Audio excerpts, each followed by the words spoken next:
சிவபெருமானின் திருவிளையாடல் புராணம். வன்னியும் கிணறும் லிங்கமும் அழைத்த படலம். சோழ நாட்டில் உள்ள வணிகர் ஒருவரின் வாழ்வில் தன் விளையாடலை செய்தார் சிவபெருமான். அந்த வணிகருக்கு திருமணமாகி நீண்ட காலத்திற்கு பிறகு ஒரு பெண் குழந்தை பிறந்தது. வணிகர் தனது மகளை மதுரையில் வசிக்கும் தனது தங்கை மகனுக்கு திருமணம் செய்து வைப்பதாக அவள் இளமையாக இருக்கும் போதே பேசி முடித்திருந்தார். தங்கையும் அவளது மகனும் கூட இதற்கு சம்மதம் தெரிவித்தனர். அந்த பெண் வயதிற்கு வந்துவிட்டாள். அந்த வாலிபனும் இளம் காளையானான். ஆனால் தன் மாமா மகளை மணப்பதற்காக கொடுத்த வாக்குறுதியை மீறி மதுரையில் வசித்த இன்னொரு பணக்கார பெண்ணை திருமணம் செய்து கொண்டான். மாமா மகள் அதிர்ச்சி அடைந்தாள். மாமனார் மருமகனிடம், என் மகளை மணப்பதாக வாக்குறுதி அளித்து அதை மீறிவிட்டாயே என தங்கை மகனை கண்டித்தார். அதனால் என்ன மாமா, உங்கள் மகளையும் திருமணம் செய்து கொள்கிறேன், இரண்டாம் தாரமாக, கொஞ்சம் பொறுங்கள் என்றான். இந்த கவலையிலேயே வணிகரும் அவரது மனைவியும் இறந்துவிட்டனர். அனாதையாகிவிட்டாள் அந்த அபலை பெண். அவள் பட்ட துயரத்திற்கு அளவே இல்லை. இருப்பினும் சில நல்ல உறவுக்காரர்கள் அவளுக்கு ஆறுதல் கூறி, பெண்ணே, அத்தை மகனை இரண்டாம் தாரமாக திருமணம் செய்து கொள்வதில் தவறில்லை. உன் விருப்பமும் உன் தந்தையின் விருப்பமும் அதுவாக தானே இருந்தது என்றனர்.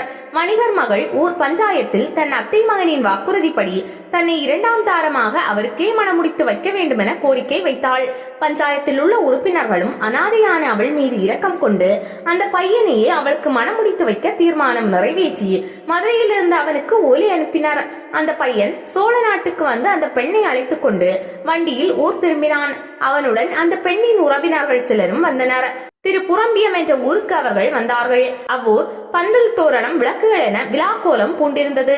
சம்பந்தர் அங்கு வந்திருப்பதாகவும் அவரை வரவேற்கவே ஊர் விழாக்கோலம் பூண்டுள்ளதாகவும் அறிந்தனர்.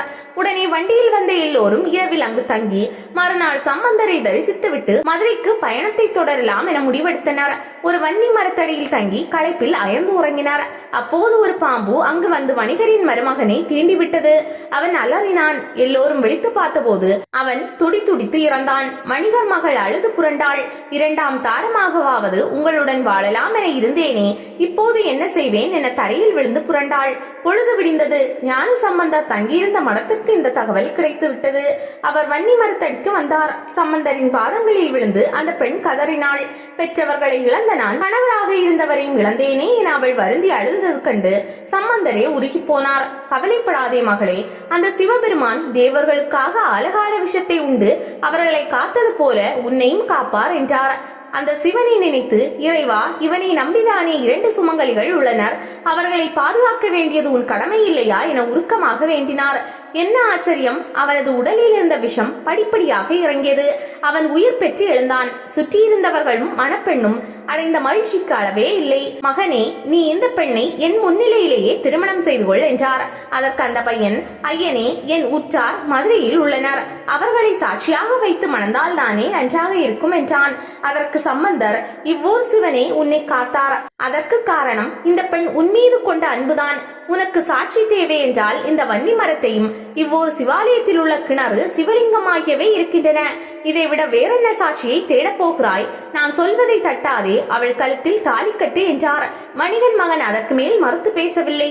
சம்பந்தரின் கட்டளைக்கு கீழ்ப்படிந்தான். திருமணம் இனிதே நடந்தது. அவர்கள் அவரிடம் ஆசை பெற்று மதுரை சென்றனர். வணிகர் மகள் தன் தந்தை இறந்து போனதால் அவரது முழு செல்வங்களையும் இங்கு கொண்டு வந்திருந்தாள். எனவே மூத்த மனைவியும் அத்தையும் அவளை அன்போடு வரவேற்றனர். பணத்திற்கு எங்குமே மதிப்புதானே. ஆனால் இந்த சந்தோஷம் வெகு நாள் நீடிக்கவில்லை. தன் இரண்டாம் மனைவி கொண்டு வந்த செல்வத்தை கொண்டு அந்த இளைஞன் தன் வியாபாரத்தை பல மடங்கு பெருக்கினான். அவர்களது இனிய இல்லறத்தில் ஒரு ஆண் குழந்தையும் பிறந்தது. ஆனால் மூத்த மனைவி ஏராளமான குழந்தைகளை பெற்றெடுத்தாள். ஒருவனுக்கு ஒரு மனைவி என்றால் தான் இன்பம். இன்னொருத்தி பக்கம் தலை வைத்து விட்டால் அவனுக்கு அன்றே நிம்மதி போய்விடும். இந்த இளைஞனோ சூழ்நிலை கைதியாய் இரண்டாம் திருமணம் செய்ய வேண்டிய நிர்பந்தத்திற்கு ஆளானான். இரண்டாம் மனைவிக்கு குழந்தை பிறக்காத வரையில் பிரச்சனை இல்லாமல் இருந்தது. ஆனால் பிறந்தவுடன் மூத்தவளின் பிள்ளைகள் முகம் சுளிக்க ஆரம்பித்து விட்டார்கள். இத்தனைக்கும் சிற்றெண்ணை கொண்டு வந்த பொருளை கொண்டு விருத்தியடைந்த வியாபாரத்தில் கிடைத்த பலனை அவர்களும் அனுபவிக்கத்தான் செய்தார்கள். சிற்றெண்ணையும் தன் கணவனுக்காக அதை பொறுத்து கொண்டாள். பொறுமையின் சின்னம்தான் அவள். ஆனால் இரக்கமுள்ளவர்களை தான் இந்த உலகம் மதிக்காதே. அந்த இரக்கத்தை ஏமாளித்தனம் என எண்ணி ஏறி மிதிக்குமே அந்த கதிக்கு ஆளானாள் இரண்டாம் மனைவி. மூத்தவளின் பிள்ளைகள் செலவாளிகள் மட்டுமல்ல, பணம் தந்த தைரியத்தால் மகா கோபக்காரர்களாகவும் முரட்டு பிள்ளைகளாகவும் இருந்தனர். இரக்கமுள்ள இரண்டாம் மனைவியின் மகனோ அம்மாவை போல சாதுவாக இருந்தான். பெரியம்மா பெற்ற பிள்ளைகள் அந்த சாது பிள்ளையிடம் வம்பு இழுப்பார்கள், சண்டை வலுக்கும். இப்படியாக குடும்பத்தில் நிம்மதி போனது. இரண்டாம் மனைவி தனக்கும் தன் பிள்ளைக்கும் இழைக்கப்படும் அநீதி கண்டு விம்முவாளே தவிர வணிகத்தில் கவனம் செலுத்தும் தன் கணவனிடம் இது பற்றி சொல்லவில்லை. சொன்னால் அவனது நிம்மதி போய்விடக் கூடாது என நினைத்தாள். துன்பங்களை பொறுத்து கொண்டு அமைதி காத்தாள். ஒரு நாள் சண்டை வேறு மாதிரியாக திசை மாறியது. இரண்டாம் மனைவிக்கு அந்த வீட்டில் இருக்க உரிமையே கிடையாது என்பது போல பேச்சு எழுந்து விட்டது. மூத்தவள் தன் பிள்ளைகளுக்கு ஆதரவாக இரண்டாம் அவளை அழைத்து, ஏய், உனக்கும் இந்த வீட்டுக்கும் என்னடி சம்பந்தம் இருக்கிறது? நீ இந்த வீட்டுக்கு ஒழுக்கமாக வந்தவளா? பின்வாசல் வழியாக வந்தவள் தானே? என் புருஷன் உன் அத்தை மகன் என்பதால் அவரை மயக்கி எப்படியோ இந்த வீட்டுக்குள் வந்து விட்டாய். உனக்கும் அவருக்கும் கல்யாணம் நடந்து விட்டதாக கதை கட்டினாய். திருப்புரம்பியம் கிராமத்தில் வைத்து கல்யாணம் நடந்ததாக சொன்னாயே, அதற்கு என்னடி ஆதாரம்? நீ முறையாக அவரை மணக்க வேண்டுமென்றால் மதுரைக்கல்லவா அழைத்து வந்திருக்க வேண்டும். போடி போ, ஒழுக்கமற்றவளே என்று வாய்க்கு வந்தபடி திட்டினாள். தனக்கு சம்பந்த பெருமாள் முன்னிலையில் திருமணம் நடந்ததை எப்படி அவள் நிரூபிக்க முடியும்? ஊர் பஞ்சாயத்தாரிடம் சென்றாலும் நீ ஏதோ ஒரு ஊரில் திருமணம் நடந்ததாக சொல்கிறாய், அதற்கு சாட்சியாக யாரையாவது அழைத்து வா என்றுதானே சொல்வார்கள். என்ன செய்வது என்று சிந்தித்தவளின் நினைவில், ஆம், சாட்சி இருக்கிறது. சம்பந்த பெருமான் சில சாட்சிகளை சொன்னாரே, வன்னி மரமும் கிணறும் சிவலிங்கமும் சாட்சியாக இருந்தனவே, இவற்றை விட சிறந்த சாட்சி என்ன என எண்ணியவளாய், எனக்கு இவையெல்லாம் சாட்சியாக இருந்தன. சீர்காழி திருக்குமாரன் பார்வதியிடமே பால் குடித்த பாலகன் திருஞான சம்பந்தரே எங்கள் திருமணத்தை நடத்தி வைத்தார் என பெருமிதத்துடன் சொன்னாள் இரண்டாம் மனைவி. ஏய், நம்புகிற மாதிரி கதை சொல்லு. லிங்கமும் கிணறும் வன்னிமரமும் பேசாது என்கிற தைரியத்தில் தான் இப்படியெல்லாம் பொய் சொல்கிறாய். நீ என் கணவரை அம்மி மிதித்து அக்னி சாட்சியாக திருமணம் செய்தாயா? இந்த கேள்விக்கு முதலில் பதில் சொல். இல்லாவிட்டால் நீ காதில் பூசுற்றுவது போல கதை சொல்கிறாயே. வன்னி, கிணறு, லிங்கம் என்று அவற்றை சாட்சிக்கு இந்த மதுரைக்கு வரவழைக்க வேண்டும். அப்படி செய்துவிட்டால் என் புருஷனுக்கும் உனக்கும் திருமணம் நடந்ததை ஒப்புக்கொள்கிறேன் என்றார். திருப்புரம்பியத்தில் உள்ள வன்னியும் கிணறும் லிங்கமும் சாட்சிக்கு மதுரைக்கு எப்படி வரும்? கடுமையான நிபந்தனை அல்லவா? இளையவளால் கண்ணீர் தான் வடிக்க முடிந்தது. ஆனாலும் நம்பிக்கையுடன் சுந்தரேஸ்வரர் கோயிலுக்கு சென்றாள். பொற்றாமரை குளத்தில் நீராடினாள். சுவாமி சன்னதிக்கு சென்று, இறைவா, எனக்கு வந்த சோதனையை பார்த்தாயா? தாய் தந்தையை இழக்க வைத்து அனாதையாக்கினாய். இளமையிலேயே என்னை அவருக்கு திருமணம் செய்து வைக்க செய்த முடிவை மாற்றி இன்னொருத்தியை அவருக்கு துணைவியாக்கினாய். போராடி பெற்ற வாழ்க்கையை மீண்டும் பறிக்க பார்க்கிறாய். நானும் என் பிள்ளையும் என்ன செய்வோம்? சரி, இப்போதும் ஒன்றும் கெட்டுவிடவில்லை. இனி திருப்புரம்பியத்தில் எனக்கும் என் கணவனுக்கும் நடத்தி வைத்த திருமணம் நிஜமென்றால் அங்கே சாட்சிக்காக உன் லிங்க வடிவையும் வன்னியையும் கிணறையும் வைத்தாரே ஞான சம்பந்தர், அந்த மூன்றும் இங்கே எழுந்தருள வேண்டும் என்றாள்.